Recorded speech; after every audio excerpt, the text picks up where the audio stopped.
Mesdames, Mademoiselles et Messieurs, bienvenue sur le journal de ce jour. Le président du Parlement, le conseiller Aguila Salah, a rencontré le président du Conseil international pour la tolérance et la paix, M. Ahmed El-Jirwan. Le président a souhaité la bienvenue à l'invité, souhaitant que le Conseil ait un grand rôle à jouer pour ramener la paix, la réconciliation et la tolérance au Libye. Et le président du Conseil mondial pour la tolérance et la paix a exprimé sa gratitude pour les efforts déployés par le président du Parlement pour assurer la sécurité et la stabilité en Libye. À l'issue de la réunion, un mémorandum d'accord et de coopération a été signé entre la Chambre des représentants libyenne et le Conseil mondial pour la tolérance et la paix.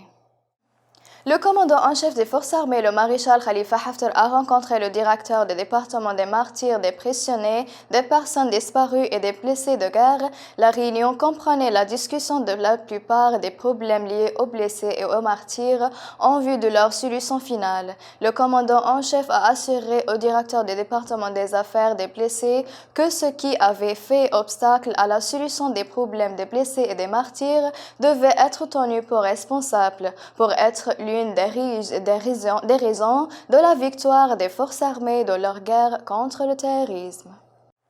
Le président du Conseil présidentiel, Mohamed Lemnefi, a rencontré le secrétaire général de l'Hilal Ahmar de la Libye, Mar'i Idrissi, et sa délégation qui l'accompagnait. La réunion a abordé des priorités du Conseil et du gouvernement au premier rang, desquelles l'unification des institutions formelles et informelles.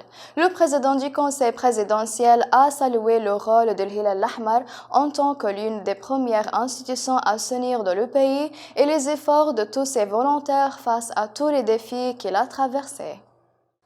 La mission d'appui des Nations Unies au Libye a déclaré que le secrétaire général des Nations Unies au Libye, Jan Kopic, continuerait de participer à l'appui des efforts en cours pour convoquer les membres de la Chambre des représentants dès que possible, ainsi que ses efforts pour s'entendre sur la base constitutionnelle nécessaire pour organiser des élections en décembre 2021.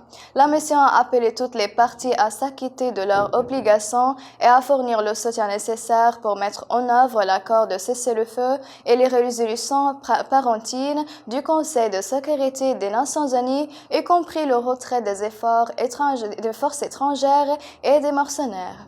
Mesdames et messieurs, la fin des résumés. Merci de m'avoir attiré votre attention et au revoir.